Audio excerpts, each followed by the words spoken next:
ലഭിക്കുക തന്നെ വേണം. Joseph Augustine, Kerala vision news, Dharmasthala. കർണാടകയിലെ ധർമ്മസ്ഥലയിലെ ദുരൂഹ മരണങ്ങൾ അന്വേഷിക്കാൻ നിയോഗിച്ചിട്ടുള്ള പ്രത്യേക അന്വേഷണ സംഘത്തിൽ ഒരു പ്രതിസന്ധി ഉണ്ടായിരിക്കുകയാണ്.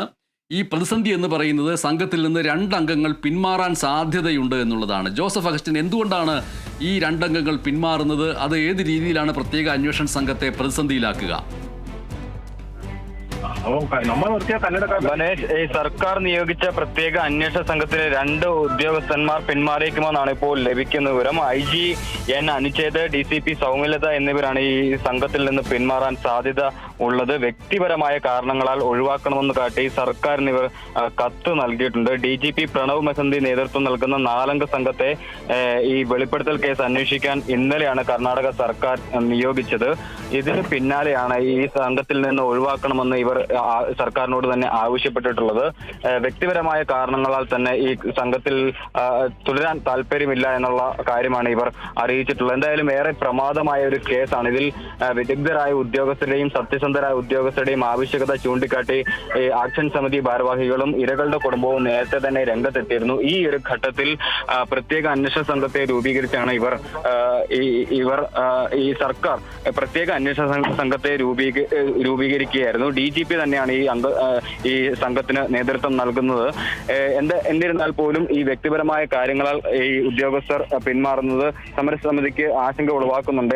എന്നിരുന്നാൽ പോലും ഈ ഒരു അന്വേഷണത്തോട്, അതായത് DGP മേൽനോട്ടം നയിക്കുന്ന ഒരു അന്വേഷണത്തോട് ഇവർക്ക് ഒരു പ്രതീക്ഷയുണ്ട് എന്ന് തന്നെയാണ് ഈ ഘട്ടത്തിൽ മനസ്സിലാക്കാൻ സാധിക്കുന്നത്. എത്രയും വേഗം ശുചീകരണ തൊഴിലാളി വെളിപ്പെടുത്തിയിരിക്കുന്ന സ്ഥലങ്ങൾ കേന്ദ്രീകരിച്ച് പരിശോധന നടത്തണം. ഇവിടെ നിന്ന് എത്രയും വേഗം മറ്റ് മൃതദേഹങ്ങൾ പുറത്തെത്തിക്കുന്നതിന് വേണ്ടിയിട്ടുള്ള നടപടികൾ സ്വീകരിക്കണമെന്നാണ് പ്രധാനമായും ആക്ഷൻ കമ്മിറ്റി ഭാരവാഹികൾ ആവശ്യപ്പെടുന്നത്. എങ്കിൽ മാത്രമേ ഈ കേസ് പൂർണ്ണതോതിൽ അന്വേഷിക്കാൻ പറ്റുകയുള്ളൂ.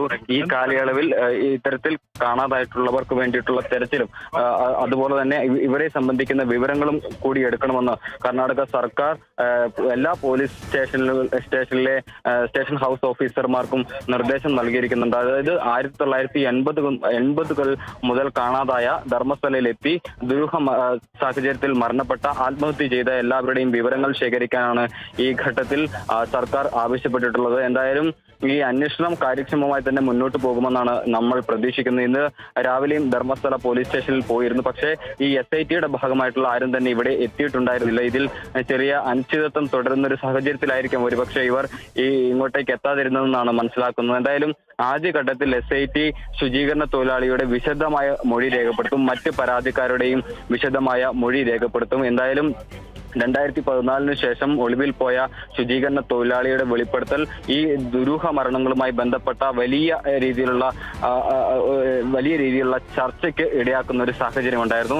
ധർമ്മസ്ഥലയിൽ കഴിഞ്ഞ കാലങ്ങളിൽ വലിയ രീതിയിലുള്ള കൂട്ടക്കൊലപാതകങ്ങൾ നടന്നിട്ടുണ്ട് എന്ന് പ്രാഥമികമായി ശരിവെക്കുന്ന രീതിയിലായിരുന്നു ഈ ശുചീകരണ തൊഴിലാളിയുടെ വെളിപ്പെടുത്തൽ. മാത്രമല്ല, ഈ മൃതദേഹങ്ങളെല്ലാം താൻ പുറത്തെടുത്ത് നൽകാൻ തയ്യാറാണെന്ന് ഇയാൾ കോടതി മുൻപാകെ 164 മൊഴി രേഖപ്പെടുത്തുന്ന ഒരു സാഹചര്യം ഉണ്ടായി. ഏതായാലും പോലീസിന് ഈ അന്വേഷണവുമായി ബന്ധപ്പെട്ട് വലിയ രീതിയിലുള്ള വീഴ്ച സംഭവിച്ചിരുന്നു.